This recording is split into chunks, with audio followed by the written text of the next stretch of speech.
Okay. Om Namo Bhagavate Vasudevaya. Om Namo Bhagavate Vasudevaya. Om Namo Bhagavate Vasudevaya. Om Namo Bhagavate Vasudevaya. Om Namo Bhagavate Vasudevaya. Om Namo Bhagavate Vasudevaya.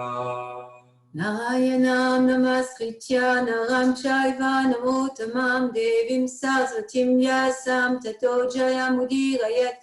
Before reciting the Srimad Bhagavatam, which is a very means of conquest, one should offer a respectful obeisances unto the personality of Godhead Narayan, unto Narayan Rishi, the supermost human being, unto Mother Saraswati, the goddess of learning, and unto Srila Vyasadeva, the author. So today we are reading from Srimad Bhagavatam. We are reading from the second canto of Srimad Bhagavatam, and we are reading from the 6th chapter of Srimad Bhagavatam. The second canto is entitled The Cosmic Manifestation, and we are reading from the 6th chapter, which is a Purusha Shukta confirmed. What did I do with the glasses? And we are, from my knowledge, we are on text 39, and I'm going to read one Sanskrit word at a time, and you can repeat after me. Sa, Esa, Adya, Purusha,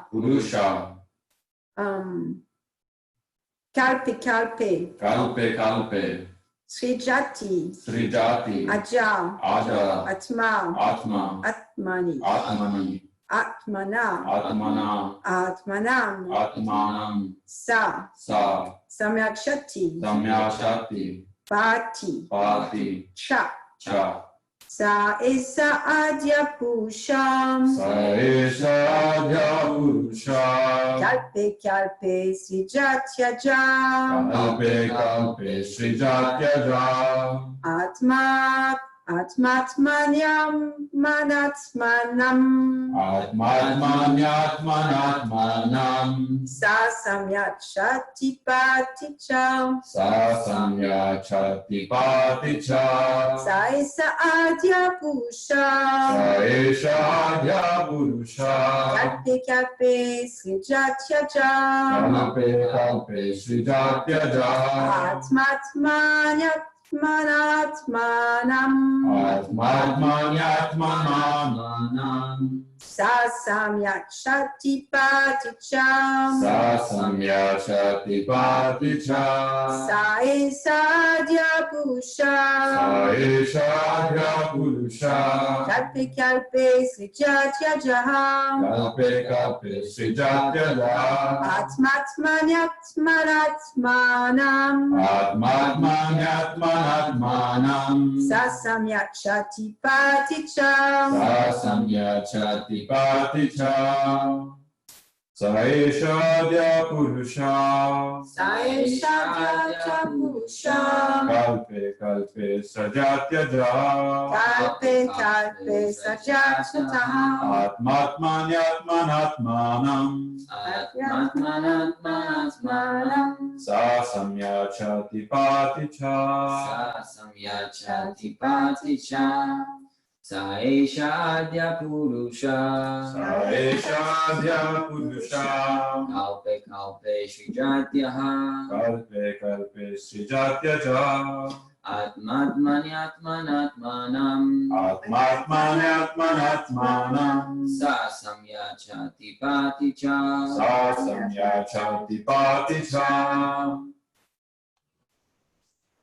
Saesha Adya Purusha Saesha Adya Purusha Kalpe Kalpe Srijatyaja Kalpe Kalpe Srijatyaja Atmatmanyat Manatmanam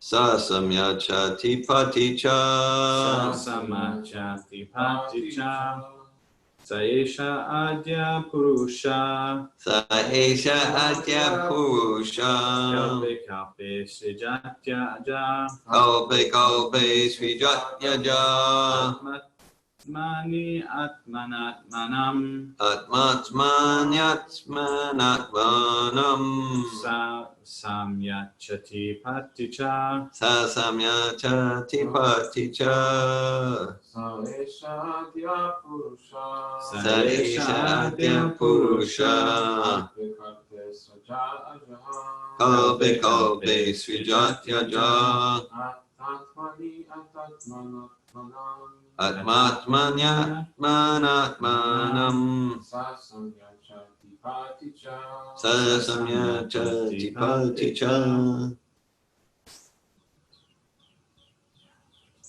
Someone else would like to chant online?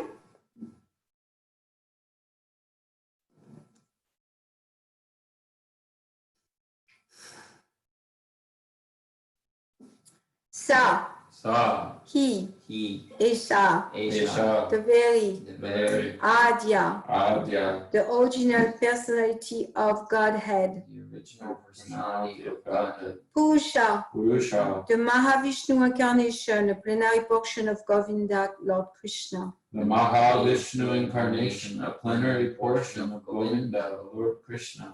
Kalpe, Kalpe, Kalpe Kalpe, in each and every millennium, in each and every millennium. Srijati, Srijati creates, creates Aja, Aja, the unborn, the unborn, Atma, Atma, self, self, Atmani, Atmani, upon the self, upon the self, Atmana, Atmana, by his own self, by his own self, Atmanam, Atmanam, own self, own self, Sa, Sa, he, He, Samyakshati, Samyachati, absorbs, absorbs, Pati, Bhati, maintains, maintains, Cha, Cha, also. also. Translation.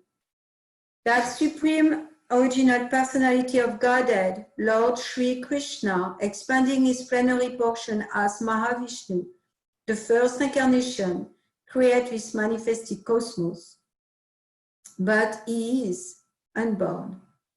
The creation, however, takes place in him, and the material substance and manifestations are all himself. He maintains them for some time and absorbs them into himself again. Purport by His Divine Grace A.C. Bhaktivedanta Swami Prabhupada. Oops. Can you get something? Just wanted to drink and I put water all over the floor. See, that's a philosophy. I want to drink and I'm putting water on the floor thinking it will feed my body. But that works only with Krishna. It doesn't work with me. To pour the water all over the floor, it doesn't quench my thirst. Okay, purport by His Divine Grace A.C. Bhaktivedanta Prabhupada. The creation is non-different from the Lord, still is not in the creation. This is explained in the Bhagavad Gita 9:4 as follows. Mayam tatamidam sarvam jaganavyakta murtina. Matstani sarvabhutani nachaham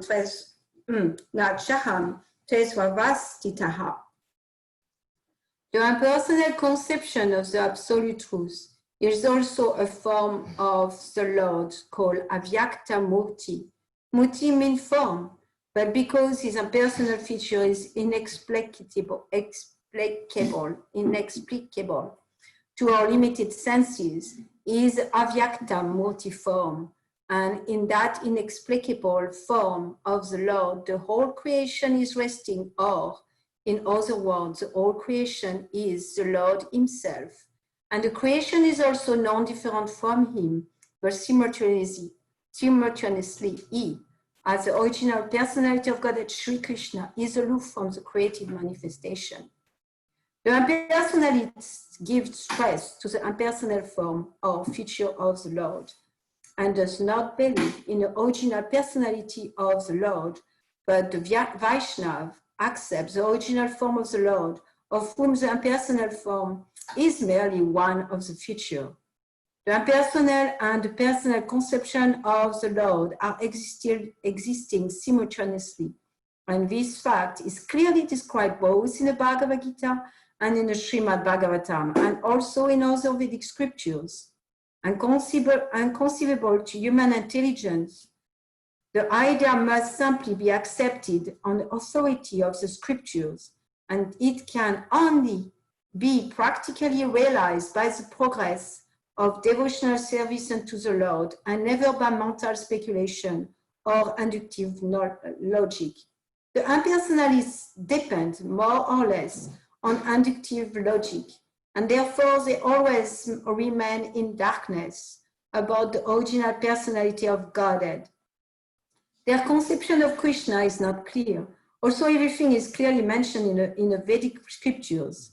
A poor fond of knowledge cannot comprehend the existence of an original personal form of the Lord when it is expanded in everything. The imperfectness is due, more or less, to the material conception that a substance distributed widely in parts can no longer exist in the original form. The original personality of Godhead, Adya Govinda, expand himself as Mahavishnu incarnation and rest in the causal ocean, which he himself creates. The Brahma Samhita 547 confirms this as follows. Yad karanarna vajale bhajati sma yoga nidram mananta jagadam dasaraumakrupa adara shakti avalambya param swamutim govim manami purusham tamaham bhajami. Lord Brahmaji said in his Brahma Samhita, worships the primary Lord Govinda, who lies down in the causal ocean and is planary portion as Mahavishnu, who is the universes generated from the pores of air on his transcendental body, and who accepts the mystic slumber of eternity. So this Mahavishnu is the first incarnation in the creation, and from him all the universes are generated and all material manifestations are produced one after another. The causal ocean is created by the Lords as a Mahatattva, as a cloud in the spiritual sky, and is only a part of his different manifestation. The spiritual sky is an expansion of his personal rays, and he is a Mahatattva cloud also. He lies down and generates the universes by his breathing, and again, by entering into each universe as Garbhodakashayi Vishnu. He creates Brahma, Shiva, and many other demigods for maintenance of the universe, and again absorbs the whole thing into his person as confirmed in Bhagavad Gita 9:7. Sarva bhutani kunteya prakriti yanti mamikam kalpakshaye punastani kalpadau vichamimyaham. O son of Kunti, when the kalpa, or the duration of the life Brahma, is ended, then all the created manifestations enter into my prakriti, or energy. And again, when I desire, the same creation takes place by my personal energy. The conclusion is that these are all but displays of the Lord's inconceivable personal energies, of which no one can have any full information. This point we have already discussed.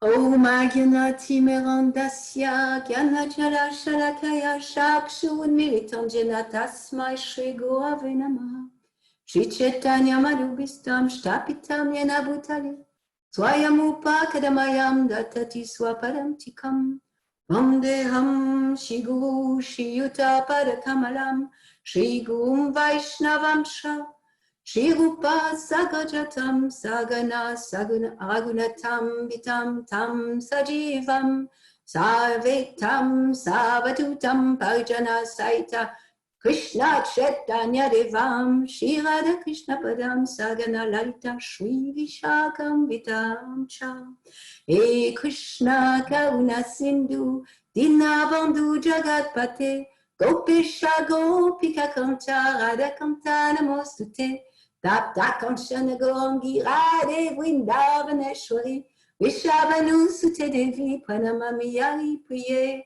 Vansha Kalpata Ubyacha Kripa Sindhubhya Evacha Patitanam Pavanebhyo Vaishnavebhyo Namo Namaha Jai Shri Krishna Chaitanya Prabhu Nityananda Shri Advaita Gadadhar Shivasadi Gaura Bhakta Vrinda Hare Krishna Krishna Krishna Hare Hare Hare Rama Rama Hare Hare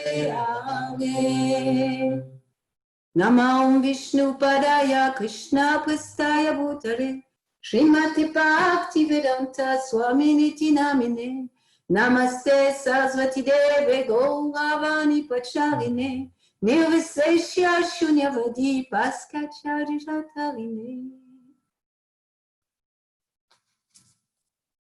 Saishadya Purusha Kalpe Kalpe Srijatyacha Atmatmanyatmanam Sa Samyat Shati Paticha. That Supreme Original Personality of God and Lord Sri Krishna, expanding his plenary portion as Mahavishnu, the first incarnation, created this manifested cosmos. But he is unbound. The creation, however, takes place in him, and the material substance and manifestation are all himself. He maintains them for some time and absorbs them into himself again. So I was thinking we can just summarize this verse, purport, and all the Veda in like a few sentences. So Krishna, the Supreme Personality of Godhead, is in the material cosmos. He is everything, and everything is in him, and is completely separated from everything. That's it. That's all. That's all there is here. So then Krishna, Srila Prabhupada decided to give us a longer purport than that.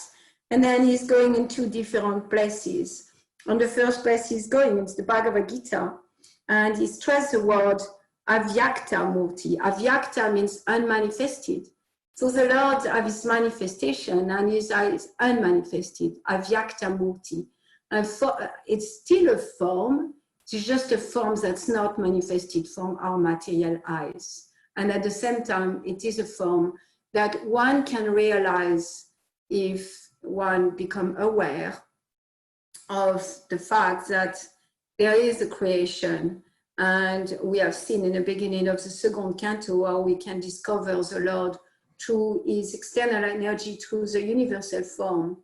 So the universal form helps us understand the unmanifested of the unmanifested form of Krishna, and how the external form, the unmanifested form is impersonal, is his impersonal form, and that how that impersonal form is one of his features. The Lord have two energy, like material and spiritual energy. And in this material and spiritual energy, he is manifesting himself.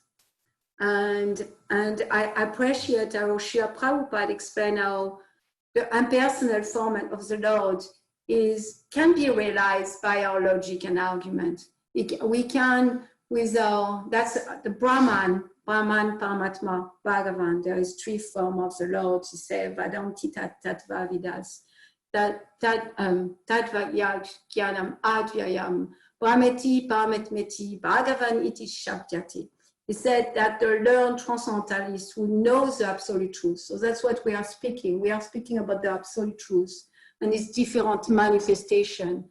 external, internal manifestation, his manifest, unmanifested manifestation forms, and that those who know the absolute truth like call this non-dual substance, because it is never in duality. The absolute truth is never dual. Brahman, so Brahman is an impersonal feature of the Lord, and it's a feature of the Lord. Paramatma, which is a localized aspect of the Lord inside our heart, and then Bhagavan, the personality of Godhead. So a devotee understands all the manifestation of the Lord, and the devotee relish every aspect of the Lord, and the devotee understands that he's never separated by the Lord. The Lord is everything. It's said like he expanded himself first, expansions, Balaram, Sankarshan, and then there is a Chaturvyuha, second Chaturvyuha, and then there is a three Purushas. And then the first Purusha is Mahavishnu. And as it transpires, he's creating the Mahatattva, he's creating the causal ocean, also the Viraja river. And then he lay down in that ocean that he created himself. So already there is no separation. It's like the self-sufficiency of the cow. Once Ravi Naksha was giving a class, and he was saying, like, there was a devotee got a cow, and then he had a farm, and his land wasn't very fruitful. It wasn't fertile. And so he got a cow, and he put the cow in this field. And then the cow ate whatever was in the field, not much, but the cow, still from the start, he started to create cow dung. And then the cow dung fertilized the field. And then the cow, little by little, fed herself by growing very fertile soil with a lot of grass. So similarly, like the cow is a good example in that way of self-sufficiently. The Lord is completely self-sufficient. So he created the causal ocean from the Mahavishnu, and then from his spore, like all those universe come out as he breathes. And the exhalation of Mahavishnu is the manifestation of this cloud. Prabhupada said, the cloud of Mahatattva. So the spiritual sky is the one, we are in the spiritual sky, and we are in the sky, the spiritual sky that's covered by the cloud of Mahatattva, by that Mahavishnu also creates. So it's when I was flying, when I was flying back from Europe in the fall, beginning of winter, like almost winter, it was like so yucky in Frankfurt. Frankfurt was cloudy, rainy, gray, like kind of really terrible. You know, for someone who lives in Florida, it was just really terrible. And then we went into the airplane, and the airplane started to go up. And at one point, the airplane was really in the middle of that fog. There's like deep fog in the cloud. And then all of a sudden, we found ourselves in a sunny sky. Sunny was so bright and sunny. And the sun was there. It was there illuminating the whole sky. It was illuminating everything.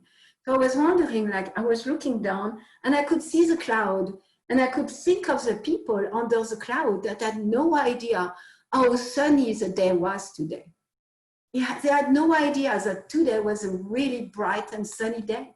Why? Because from their perspective, they could only see the grayness and the rain and the coldness. They couldn't see what I was seeing.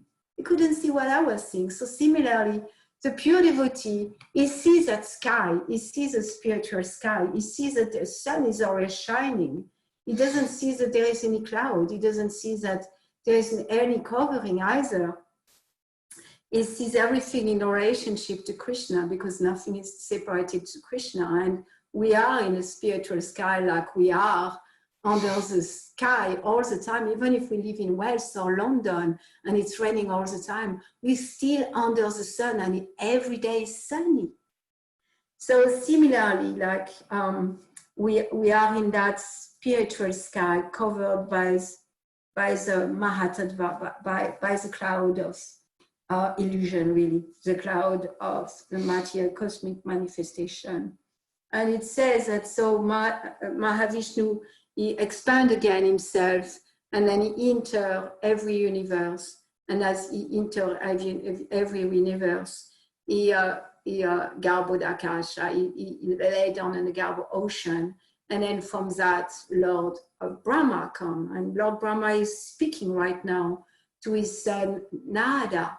And he's speaking about the creation, about how creation takes place, and how, in fact, he has nothing to do with it.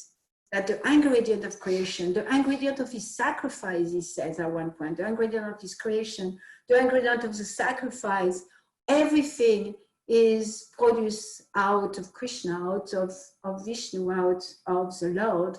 And that, in fact, is just an agency of the Lord. Last night I was reading the the prayer by the personified Veda, and they're saying like, are we like without the super soul, we cannot even move our arm, we cannot do anything. So similarly, without the super soul, Brahma doesn't have any power, and his power of creation also comes from the Lord. So there is really no place for Brahma to take credit for the creation.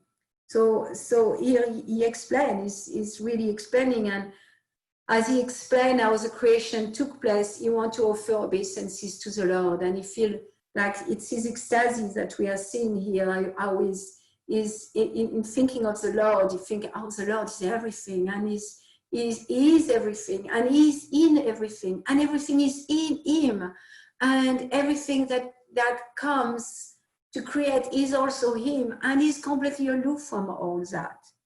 So Brahma is really like wanted to speak about the Lord, because the devotee has derived pleasure only from speaking about the Lord. The devotee just want to constantly glorify the Lord and speak about the Lord and remember the Lord in every situation, in every time, place, and circumstance.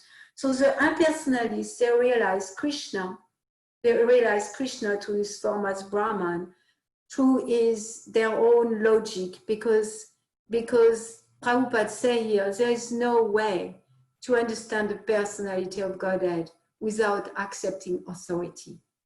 So as long as we don't accept authority, we are going to stay on that platform of impersonal realization. To realize the personality of Godhead, at one point or another, one needs to let go of control.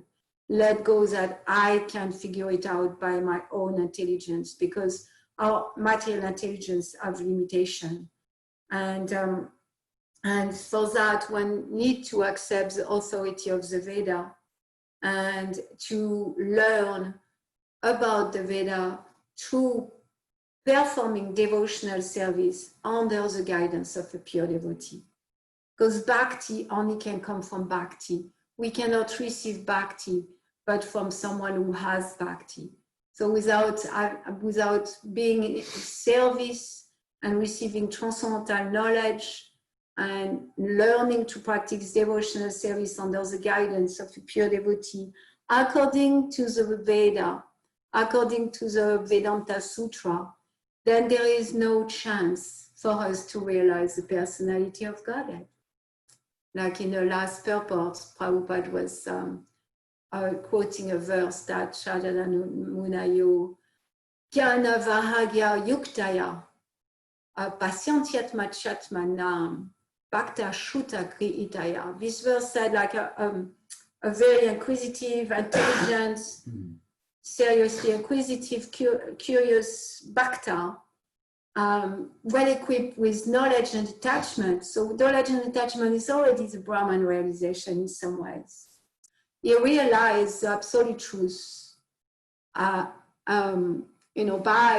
practicing devotional service according to what he have heard from the Vedanta Sutra.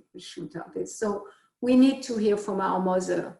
Prabhupada often gives examples that if we want to know who our father is, we need to ask our mother. If we want to know who is our ultimate father is, we want to ask from the mother Veda. And the Veda is going to reveal everything to us. And then in the purport, there is the idea to that Krishna is not fragmented. And that's a really important part of the Vaishnava Siddhanta to understand, because what prevents us to understand the Lord, what prevents us to understand the Lord is that sense that if someone is expanded, if something is expanded and something is fragmented, then it cannot remain as one. It cannot remain as one, because that's what we know.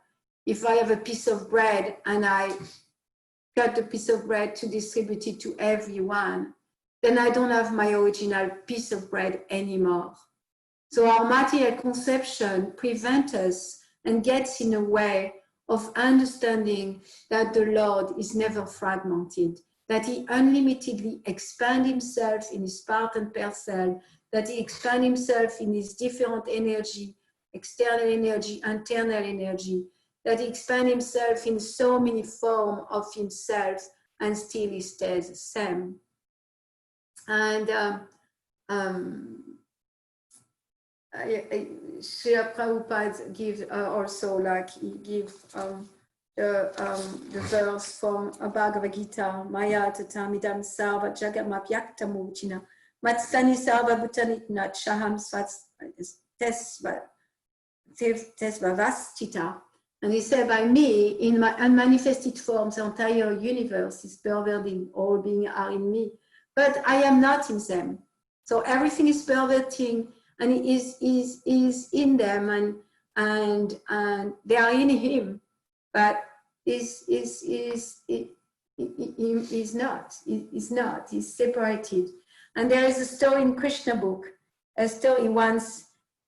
Krishna, as a toddler, he was a little toddler, a few years old, and he was playing with his boyfriends. He was just like little kids of, in villages, they all play together. And so little Krishna, he was a toddler, he was playing with the other boys. And at one point, he ate dirt, because that's what toddlers do. They take everything everywhere on the floor, and they just put it in their mouths. So Krishna did that too, because he enjoyed his pastime as a seemingly human being, human form. And so he was eating dirt, and his little friends around, all the little children around, they went to tell Mother Yashoda, because they love Krishna, and because they love Krishna so much, they want to protect Krishna naturally. And they wanted to protect Krishna. And so they went to Mother Yashoda. Mother Yashoda, Krishna ate dirt. Krishna ate dirt. And so Mother Yashoda, she came and she asked Krishna, did you do that, Krishna? Did you eat dirt? No, Mother, they are telling lies. And then the other boy, of course, said, no, we are not telling lies. Look into his mouth. And Mother Yashoda said, open your mouth. I'm going to look in your mouth to see if you ate dirt. And then Krishna opened his mouth. And within Krishna, within the body of that toddler, she saw the whole cosmic manifestation. She saw all the universes, and she saw the demigods, and she saw all the 5 elements and all eyes, and she saw the all universal form of the Lord. The Lord is described as having eyes everywhere, and he has ears everywhere, and he has nose everywhere, and he has legs everywhere, and arms everywhere. And Mother Yashoda, she became so overwhelmed, she almost fainted. And then she closed the mouth of Krishna, and then Krishna covered it over, because at that moment she realized, wow, this is not a little self, this is not a little boy, this is the Supreme Personality of Godhead. And that didn't feel good to Krishna. He didn't want that. He didn't want that. So when we are in the material world, Krishna uses Maha Yoga, like his energy to cover us, because we don't want to know about him. We don't want to serve him. So we are just absorbing material consciousness, or we are absorbing finding the truth, the absolute truth, by our own intelligence. And then he put us in illusion that no, there is no personality of Godhead. That's the illusion he put us into. Like he's really taking a stand. There is no personality of Godhead. He put us in that illusion. Okay, you want to enjoy separated from me.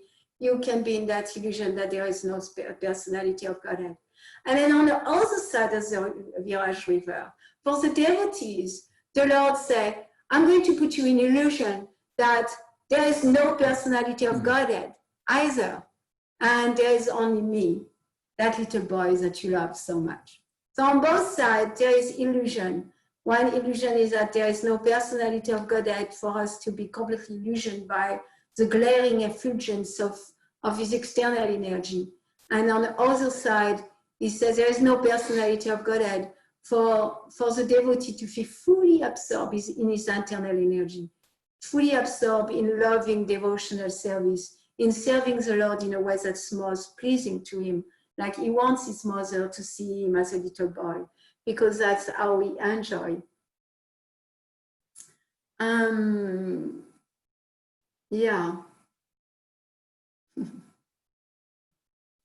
So we can also take the example, like to understand Krishna, we can example of a king. There is a king and there is a king head.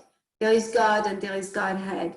So in the king head, there is ministers and there is head of the states, governors. In America, there is governors and there is commissioner. I don't really know how it works, but there is roads and there is schools and there is prison house and there is so much going on that are coming from the king or the head of the state, and all that is going on.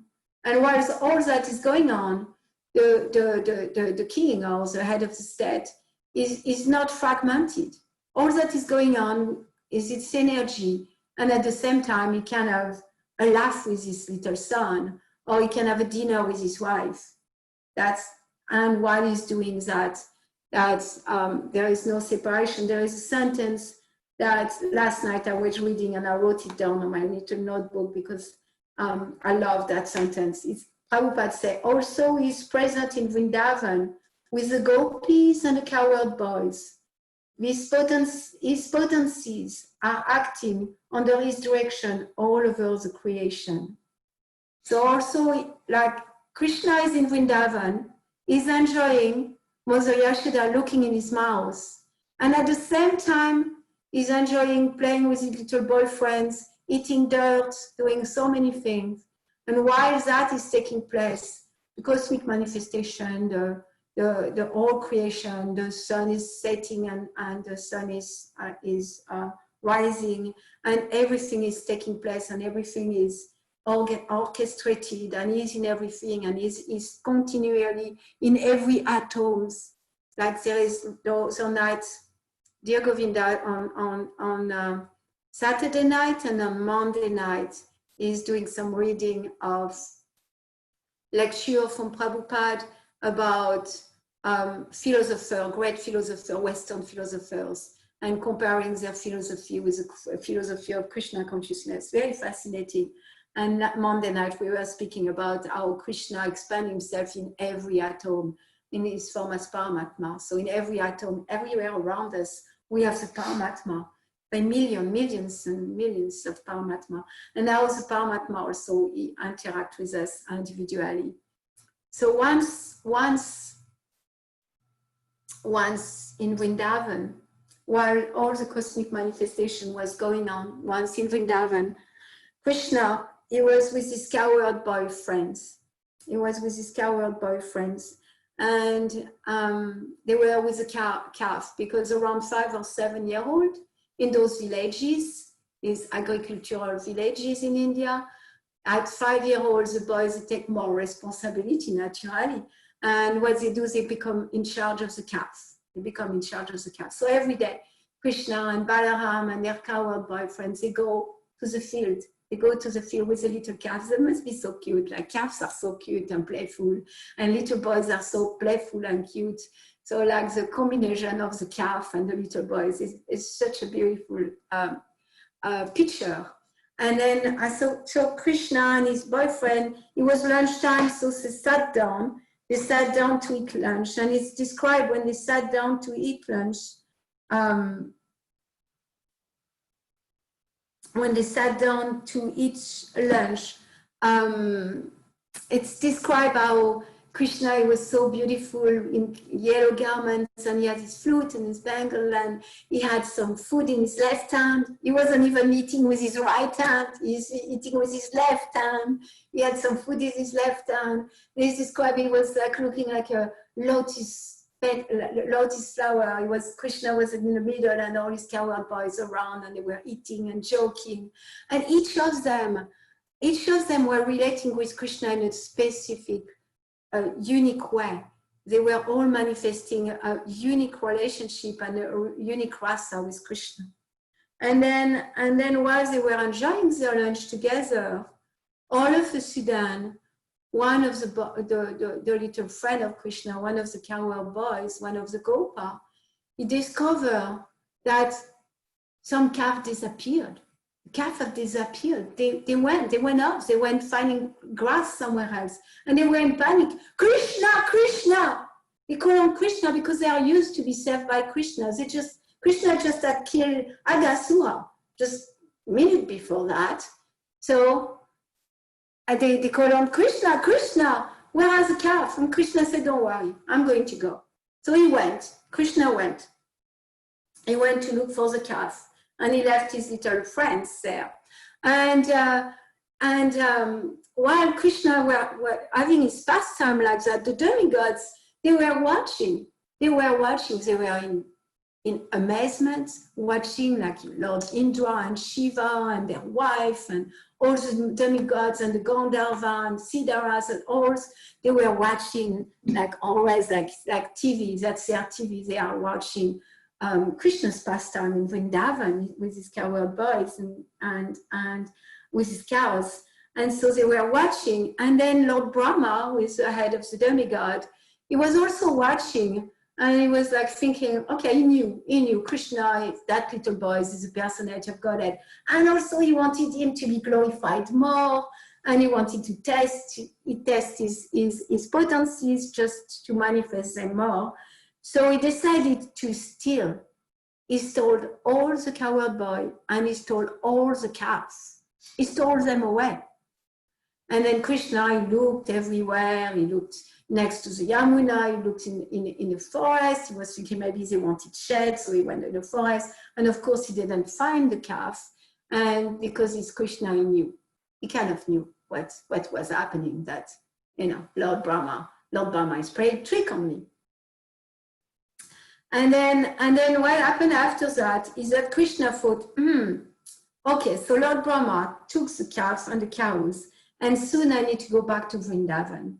And when I go back to Vrindavan, all the mothers and the cows are going to lament so much because they will not see their little cow, their little sons, they will not see their calf. So they are going to lament so much. So what to do? And so he decided at the moment, because when Krishna thinks or meditates, whatever he thinks about or whatever he meditates about, what do I manifest? So he felt like, okay, I need to go back to Vrindavan with the cows and the calf and the cowherd boys. And at that moment, he manifested all the cowherd boy. And we are going to read the description. Uh-oh, I lost my page. That's not too good.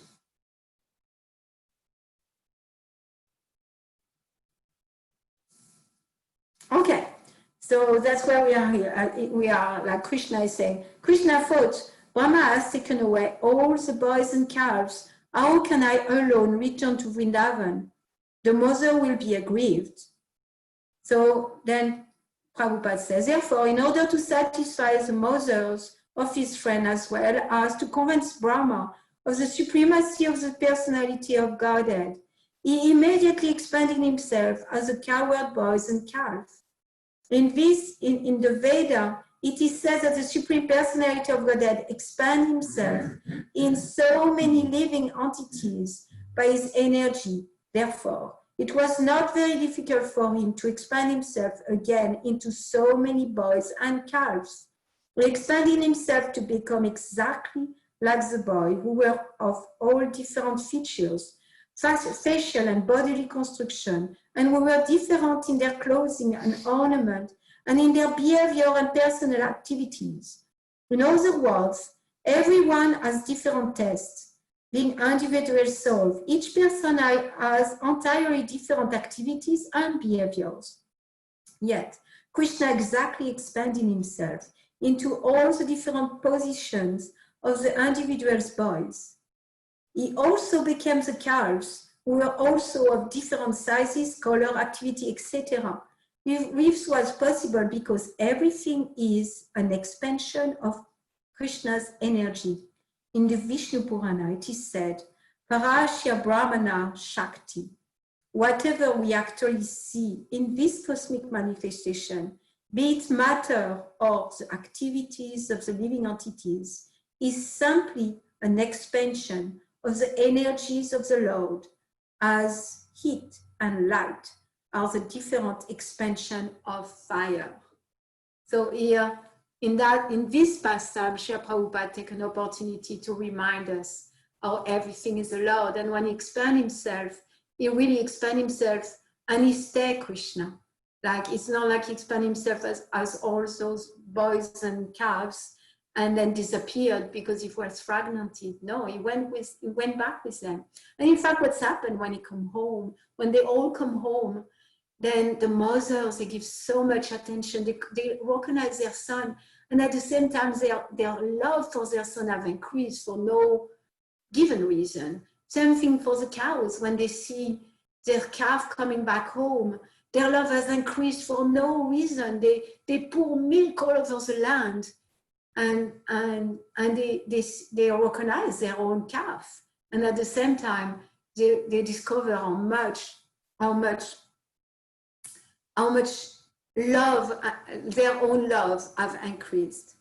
So to finish, I want to quotes from the Sri Upanishad Avocation, Om Purnamidam Purnamatam Purna Purna Tudashyate Purnasya Purnamadaya Purnameva Vashishyati. The personality of Godhead is perfect and complete, and because he is completely perfect, all emanations from him, such as this phenomenal world, are perfectly equipped as complete wholes. Whatever is produced of the complete whole is also complete in itself, because he is a complete whole. Even so many complete units emanate from him, he remains complete balance. And then I just want to read the last paragraph of the purport, and I encourage you to read this purport. And today, if read it every day, but today, why not? So at the end of the purport, Srila Prabhupada says, the completeness of human life can be realized only when one engages in the service of the complete whole. All services in this world, whether social, political, communal, international, or even interplanetary, will remain incomplete until they are devoted in the complete whole. When everything is devoted with the complete whole, the attached part and parcel also become complete in themselves. Hare Krishna. I'm going to read the verse again. Ja esha adya pusha kalpe kalpe sitra tyaja atmat manyat manat manam samya chati pati cha. That supreme original personality of Godhead, Lord Shri Krishna, expanding his plenary portion as Mahavishnu, the first incarnation, creates this manifested cosmos, but he is unborn. The creation, however, takes place in him, and the material substance and manifestation are all himself. He maintains them for some time and absorbs them into himself again.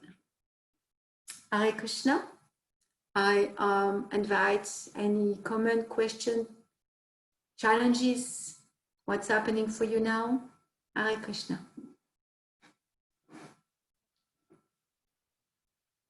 Thank you, Malini. That was a really invigorating class. moved by it and brought up a lot of questions.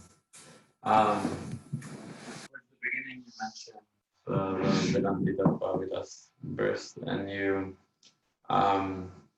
yeah, I'm wanting. So much of your class was about the non-dual aspect of the absolute truth, and I'm also wondering if you could just elaborate on that, on what you mean when you say the absolute truth is never dual.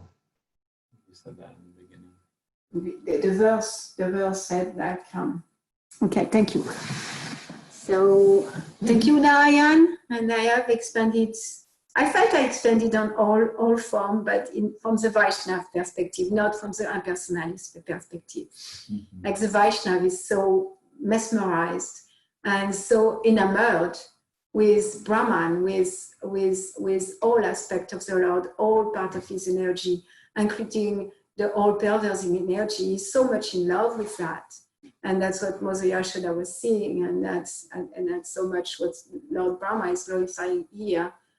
And so in that verse, he said, like, learn transcendentalists who knows the absolute truth, call this non-dual substance, Brahman, Paramatma, and Bhagavan. So there is no duality in the Lord. So there is no duality in his energy or expansion either. So the absolute truth is presenting itself in three aspects.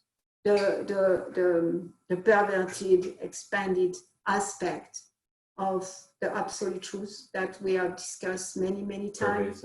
Pervasive, yeah, absolute truth. The oneness, everything, like the oneness, realizing that everything is spiritual. The oneness of nature, the nature of the soul, the nature of everything is spiritual. From Krishna's perspective, there is no duality. Material and spiritual doesn't exist from his point of view. So everything is spiritual. So that the oneness, that realization that everything is one, and then there is and that's non-dual, completely non-dualism. And then absolute truth also aspect, non-dual aspect, is inside the heart of everyone as Paramatma, and is inside every atom, and is accompanying the wandering of the living entity. So it's not dual, it's not seen in terms of good and bad or heat and cold, is absolute truth. And as such, when he's guiding us to understand the absolute truth. He's guiding us to step out of the dual world, the world of duality, the world of duality that says that something is good and something is bad, something is hot, something is cold, something is palatable, something is not palatable. Everything is palatable in this universe. It's all come from Krishna. It's a whole. It's perfect and complete.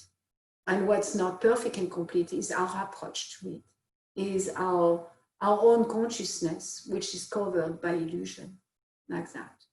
And then Bhagavan is personality of Godhead, who is non-dual. He's not dual. He's unconditionally loving. He's not making any difference between any living entities. He's unconditionally loving, and he reciprocates with the love we give him. So in that way, it's absolute truth and non-dual.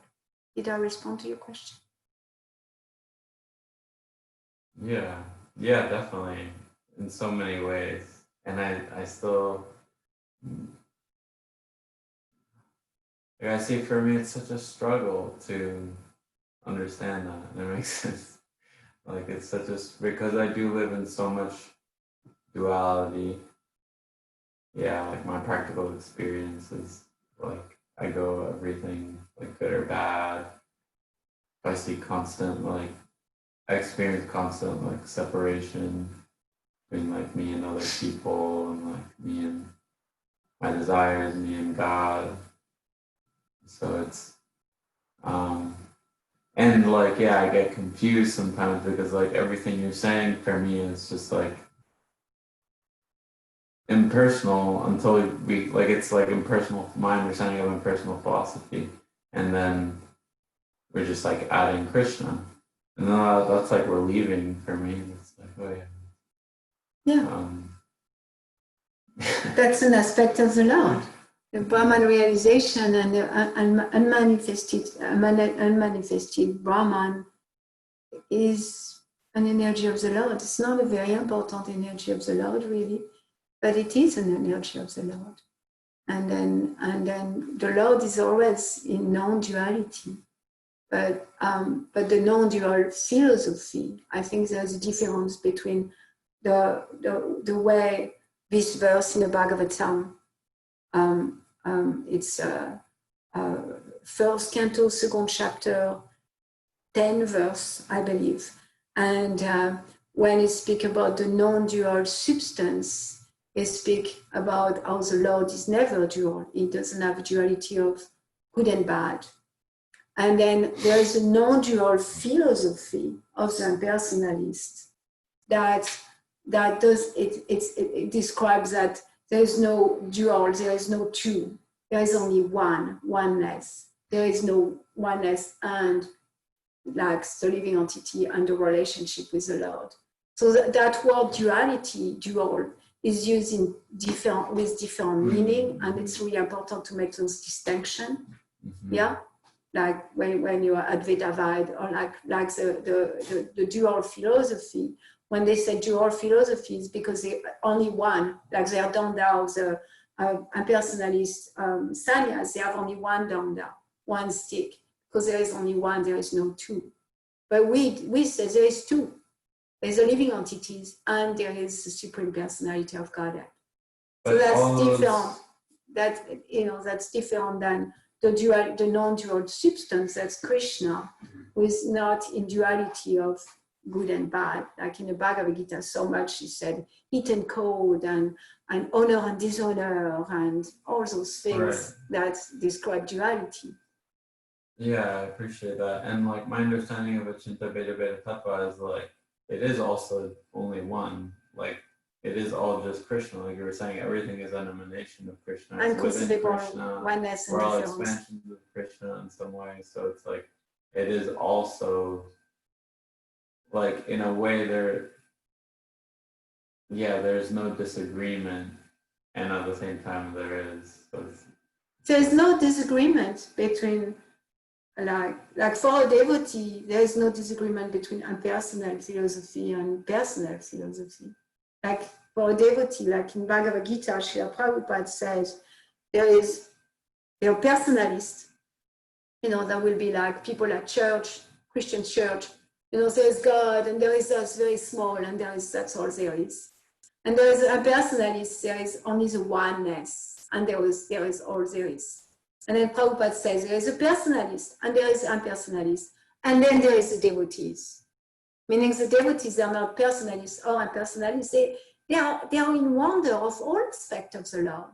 They are not going to neglect the pervasive or the unmanifested part form of the Lord.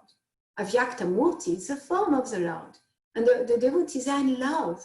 They are in love with the form of the Lord, impersonal Brahman. From you, everything emanates, Lord. There is so much prayers of the devotee who glorified as they start giving their prayers. Many devotees who are speaking to Krishna directly. So they are in front of Krishna, and what they are praying, and what they are saying, and what they are glorifying. From you, everything emanates, the sun and the moon, and all the creation. That's what they are glorifying. So in a sense, they are glorifying the Avyakta Murti, and they are in form of the Vigraha, like the form of Krishna. So yes, there is no contradiction for the devotee. And the impersonalists, the way Prabhupada describes the impersonalists, they are putting a lot of effort with their own intelligence or logic to understand Brahman realization. And for them to go further, they will need to accept authority. They will need to be in contact with a pure devotee. They will need to learn devotional service, because only through devotional service can we know the personal aspect of the Lord. So only through devotional service, guided by the Veda, guided by the instruction of a pure devotee, the spiritual master, can one understand the personal aspect of the Lord. But because often our nature is to be rebellious, envious, we don't want to accept authority. So because the human beings don't want to accept authority, they make up theories and philosophies that stop at their ability to realize oneness. And they say there is no second, there is no dual, like there is no second, there is no God. And that's a problem. That becomes a problem. Yeah? Thank you. Hare Krishna. I have a couple of questions also. There's question a lot at the Bhakti Yoga retreat. So They're challenging me all the time. yes, It's their way of torturing me. my question stems from something that you said to Narayan. You said there's no duality, nothing, everything is palatable because everything is Krishna, everything comes from Krishna. But then like there's clear guidelines for like what is palatable to Krishna and what is not palatable to Krishna. So how does that make sense with what you just said of there's no duality, everything is palatable? Yeah, so that's exactly it. Thank you. So in your question is very similar to Narayan, even so it comes from a different angle. So you're saying, okay, if everything is Krishna, then why is it that not everything is going to please Krishna? And that's really like the oneness philosophy is that everything is Krishna, so I can do whatever I choose because there is no personality of Godhead. So it's both. Krishna is the energy, is even the energy that cover us. The Yoga Maya or the Maya that cover us, the illusion that cover us is still Krishna. Mm-hmm. Our envy is also Krishna. Our anger is Krishna. Our desire to be enjoying always from him is Krishna. And at the same time, because Krishna gives us free will, he wants our love. And that's until we come to a place of devotional service and wanting to please Krishna, then in a sense, we are going to do things that are not pleasing to Krishna. Even so, they are Krishna, and they are coming from Krishna, and Krishna is in them. I guess it still doesn't make sense, like, particularly what you said, everything is palatable because everything is Krishna. But then, like, there's some definitely not palatable things. I'm not saying from Krishna's point of view, is that from us. We can look at the world. I wasn't speaking about Krishna's point of view. There is Krishna's view and point of view towards us, and there is our point of view towards Krishna. So what I was saying, if we really have the eyes to see, then we see Krishna everywhere. We don't see defect, like Om Purnamidam Purnamadam. We see whole and perfect. Everything is perfect and palatable. If we have the eyes to see and to develop those eyes, like in a Brahma Samhita, it describes that Chorita Bhakti. I wrote it down. Anyway.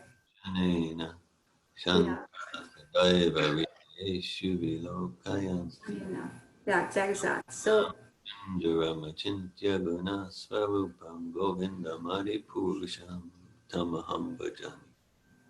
Yeah, so like those eyes to see Krishna everywhere, like it's the eyes that have the salve of love of God. So by receiving love of God through devotional service, then we start to see everything in relationship with Krishna, and we don't see separation anymore. But that's us. That doesn't mean that like from the point of view of Krishna, everything we are going to do is going to be pleasing to him. Yeah. Okay. So like often we take that example, Devi takes that example a lot, like the bottle of vodka is Krishna. It's Krishna's energy. There's nothing wrong with the bottle of vodka. It's Krishna. It's Krishna's energy. Me drinking the bottle of vodka and getting drunk, why it's going to separate me from Krishna? is going to put me in deeper illusion, in deeper separation, in a deeper, like even more away from giving to Krishna any love. So that's the separation and the duality that I am creating.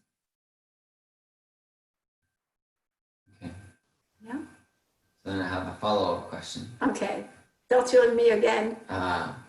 Which the last thing you said is everything coming from the perfect and complete whole is also perfect and complete. So it's like maybe a variation of my first question. Okay, so how does that fit along with all of these, like, there's like so many suggestions or strong encouragements from Prabhupada for how we should be different or how we should aspire to be different, whether it's regulative principles or do this instead of that, or don't do that, do this. How does that fit with, well, everything's perfect and complete because we're a part of Krishna?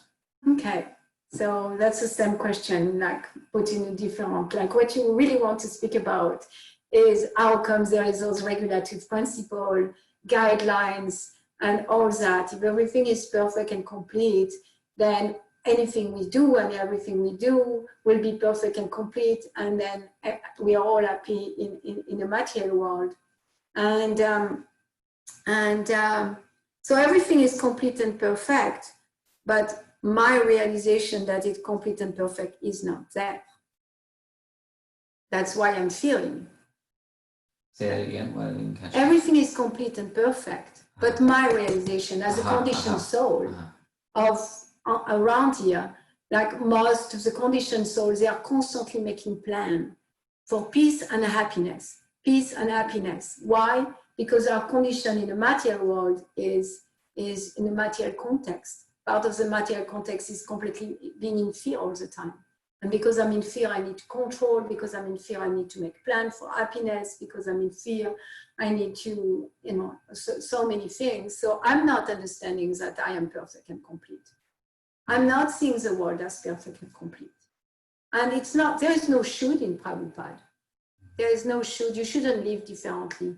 Prabhupada said, okay, if you want to understand how things are perfect and complete. Prabhupada said, if you want to go back to the completeness of human being can be realized only when one engaging in the service of complete whole. If you want to know how to engage in the service of the complete whole, if you want to be part of that big party that constantly is going on between Krishna and Krishna's devotee, there's a big party that's constantly going on. If you want that, only if you want that, here are some ground rules. Here is our direction. Here are guidelines that will help you go there.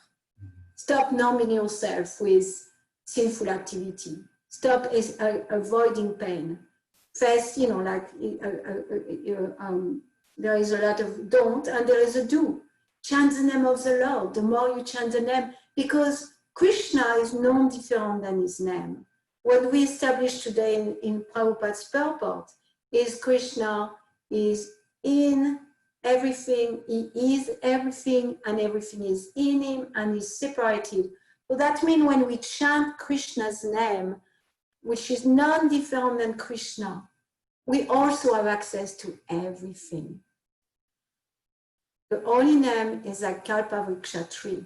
It's a wish-fulfilling tree. There is everything contained in the name of Krishna, because the name of Krishna is non-different than Krishna. And since Krishna is everything and is different from everything, then that's true for his name too.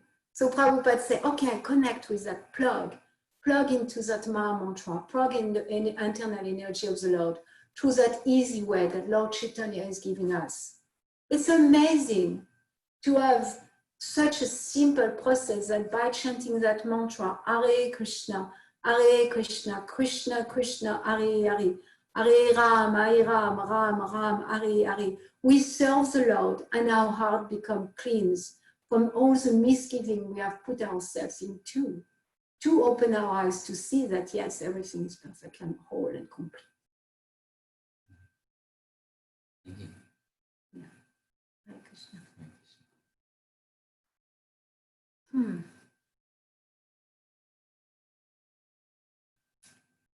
Hare Krishna. Torture is finished. Perfect torture.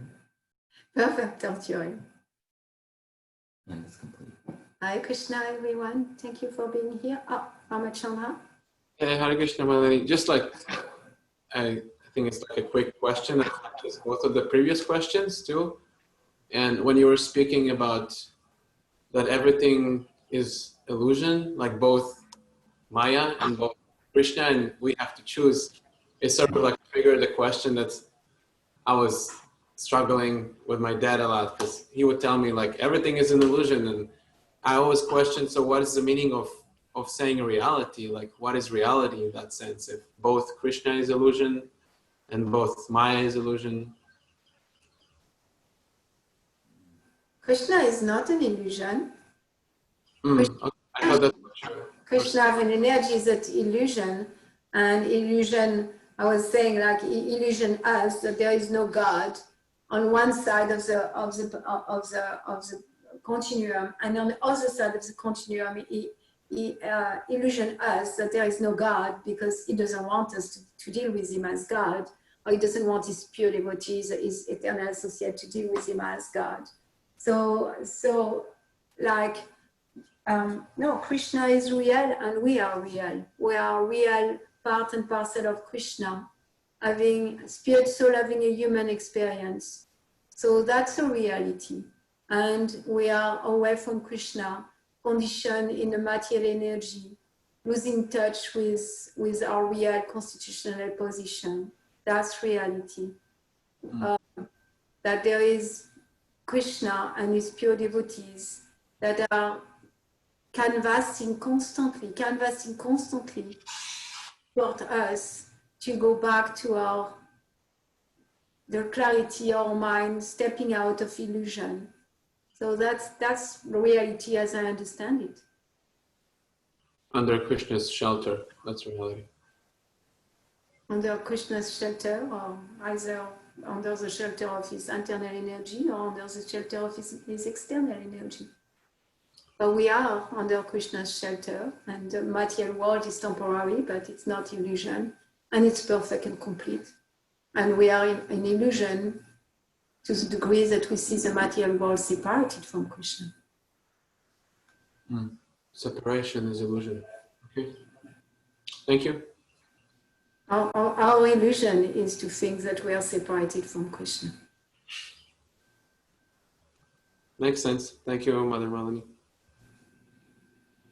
Thank you, Chandra Prabhu. I also have a question. Okay. Okay, I got disconnected for a few minutes. I didn't know what was happening. I'm not hearing you too well, Ladi. Could you repeat what you said? I am saying that I was disconnected for a few minutes. I'm not sure if I didn't jump into someone's other speaking. No. Okay. Yes. So you said that the devotees are covered by the Yoga Maya, so they also think there is no Supreme Personality of Godhead.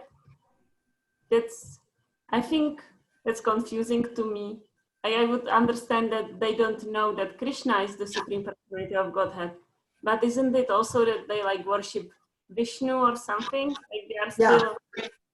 Yeah, you're correct. I was saying from the point of view of not knowing that Krishna is the personality of Godhead, but they do pray to Krishna all the time. Mother Yashoda prayed to Krishna to protect Krishna. She prayed to Vishnu. Yes, they know that there is a personality of Godhead, but their illusion in a way that they don't see that the personality of Godhead is before them. So thank you for the clarification. Yeah. And then I like how you I think it's like the first time I understand a little bit how you say that the holy name is like the desire tree. Recently we had the Bhaktin, like she came for a visit, and Yogeshwara gave class, and we teamed up against him. And we were saying like, well, to ride horses is like so much more relishable than to chant this Hare Krishna. We were like challenging him, and it was fun. But that what we came to is like that Krishna is everything. And so all the horses in the world is also Krishna. And it's all contained in Krishna's name. So it's like chanting Hare Krishna is like riding all the horses in the whole universe and more. Sorry? And also unicorn too. All the exactly. It's like riding all the horses and all the unicorn in the whole universes and more is like in Krishna's name. So that's the realization we had from this class. That's the level of bliss that's contained in the holy name if we chant them purely. The level of bliss of riding all the horses and all the unicorns of all the universes. But what did you say? Was this the verse, the breathe? I said the level of bliss, that's Yes, exactly. of like riding all the horses in all the universes and all the unicorns. And all the dolphins too. So it's like the desire tree, because all the bliss is contained there. Hare Krishna. Thank you. Hare Krishna, thank you for your comments and thank you for the clarification. Yeah, the eternal associate of the Lord, they know there is a God, but they don't know that the God is in front of them. So that's a distinction. Thank you.